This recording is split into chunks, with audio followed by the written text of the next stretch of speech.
지난주 중재안을 거쳐서 국회 본회의장까지 올라온 검수완박 법안을 다시 들여다보겠습니다. 우선 논란이 됐던 선거범죄에 관한 검찰의 직접 수사 폐지를 올 연말까지 유예하도록 했습니다. 또 직접 수사가 가능한 범죄라고 하더라도 수사한 검사가 직접 기소권을 행사할 수는 없도록 못 받기도 했습니다. 나혜인 기자가 이어서 보도합니다. 더불어민주당이 단독으로 의결한 검찰 수사권 폐지 법안에는 지난주 여야가 합의했던 박병석 국회의장의 중재안 내용이 대부분 반영됐습니다. 검찰의 직접 수사가 가능한 6대 범죄 가운데 공직자와 선거, 방위사업, 대형 참사 범죄를 없앴고 고위공직자 범죄수사처 공무원을 수사 대상에 포함했습니다.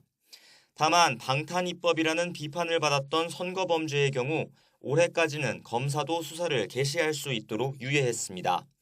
지난 대선과 다가오는 지방선거 관련 수사는 막지 않겠다는 뜻으로 풀이됩니다. 개정안은 검찰의 직접 수사가 가능한 범죄라고 해도 수사한 검사가 기소는 못하게 했습니다. 공수처 검사와 특별검사는 예외고 검찰청 검사만 적용받는 규정입니다. 모호하다는 지적이 잇따랐던 단일성과 동일성을 벗어나는 보안수사 금지 조항은 해당 사건과 동일한 범죄 사실만 추가 수사할 수 있도록 정리됐습니다. 형사소송법엔 별건 수사를 금지하는 조항이 추가로 들어갔습니다. 이와 별도로 검찰총장이 분기마다 직접수사부서 직제와 운영 현황을 국회에 보고하도록 하는 검찰청법 조항도 신설됐습니다. 국회의장 중재안에 담겼던 검찰 반부패부 축소 방안을 감시하는 규정입니다. 검찰 안팎에선 격앙된 목소리가 잇따랐습니다. 내부에선 0.1%도 안 되는 정치적인 사건 때문에 민생 사건의 수사와 기소를 분리하는 건 국민 권익에 반한다는 성토가 쏟아졌습니다.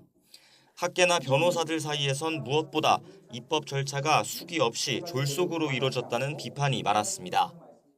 형사사법 절차가 복잡해지고 또 책임성이 옅어지게 되면 가장 약한 고리에서 문제가 생깁니다. 돈 없고 빽 없고 관계가 없는 사람들이 피해를 입을 수밖에 없어요. 그게 가장 아쉬운 겁니다. 국회 본회의 통과만 남겨둔 검수완박 개정안이 막판 수정될 여지는 남아 있습니다.